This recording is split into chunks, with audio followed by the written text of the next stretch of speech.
जी नमस्कार, मैं चितरंजन कुमार।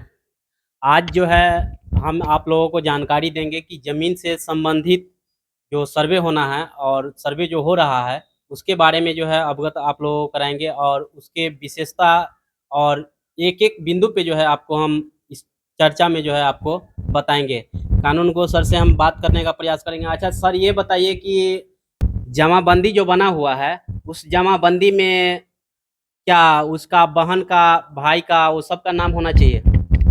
देखिए, अभी जो बँटवारा की बात आती है, जब जी, भी ज़मीन के बँटवारा की बात आती है, तो ये सरकार का भी रूल है कि अगर पिता की संपत्ति है, जी, तो पिता की संपत्ति में जितना हक, जितना अधिकार पुत्र का होता है, सेम अधिकार पुत्री का भी होता है। बहुत सारे लोग क्या करते हैं, जमाबंदी कायम जब करवाने जाते हैं, तो वंशावली में बहन और बेटी का नाम गायब कर देते हैं और उस वंशावली के आधार पे अपना जमाबंदी कायम करवा लेते हैं। बाद में बहुत सारी बहन-बेटी के द्वारा उस पे आपत्ति भी किया जाता है, वो जमाबंदी रद्द भी होती है। तो इसीलिए जो ये जो नया सर्वे हो रहा है, तो इस नए सर्वे में हम लोग भी उसकी पूरी तरह से जाँच करते हैं और जाँच करने के उपरांत अगर बहन-बेटी के द्वारा एनओसी दे दिया जाता है, ये लिख के सहमति दे दी जाती है कि उसमें हम हिस्सा नहीं लेना चाहते हैं, नहीं भाइयों को हिस्सा ही बँटवारा करवाना चाहते हैं, हमको कोई आपत्ति नहीं है, तब उनका नाम हम लोग वहाँ से हटा देते हैं। अन्यथा की स्थिति में वंशावली के आधार पर जो भी जितने भी उसमें पुत्र-पुत्रियाँ होंगी, सभी के नाम से नया खतियान बनाने का प्रोसेस होगा। जमाबंदी अगर गलत तरीके से कायम हुई है, तो जी। उसके आधार पे हम लोग काम नहीं करेंगे, उसका सत्यापन करने के उपरांत जो सही नियम संगत कार्य होगा वो अभी किया जाएगा और नया खतियान उस अनुसार बनाया जाएगा। अच्छा अभी वंशावली बनाने को लेकर के जो है पूरा अफरा-तफरी मचा हुआ है, तुरंत जो है ब्लॉक ब्लॉक के पदाधिकारी के पास लोग पहुँचते हैं, तुरंत मुखिया के पास, तुरंत सरपंच के पास, तुरंत जो है प्रमुख साहब के पास, जो भी पदाधिकारी है और जो भी प्रतिनिधि है सबके पास पहुँचते हैं, तो आसान जो है कैसे होगा?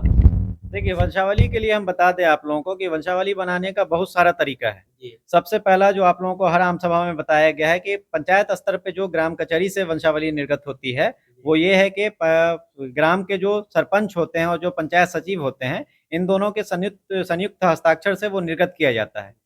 उसमें इसके अलावा भी कई लोग होते हैं जो उसको प्रमाणित करते हैं कि जो वंशावली बनाया गया है वो बिल्कुल सही है। जैसे मुखिया जी आपके पंचायत के हो गए या वार्ड सदस्य हो गया, आंगनवाड़ी सेविका हो गई या आपके जो चौकीदार होते हैं गाँव के, उनके द्वारा प्रमाणित किया जाता है।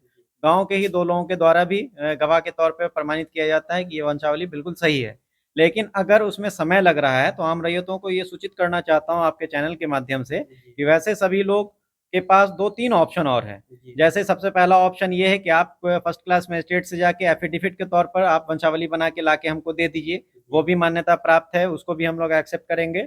सबसे आसान तरीका ये है कि किसी भी पेपर पे आप स्व-अभिप्रमाणित करके भी अपना वंशावली बनाकर प्रस्तुत कर सकते हैं। जी, उसकी जाँच हम लोगों के स्तर से, कार्यालय स्तर से की जाएगी। गाँव में आम सभा लगाया जाता है, आम सभा लगाकर उसका अनुमोदन हम लोग करवा लेंगे।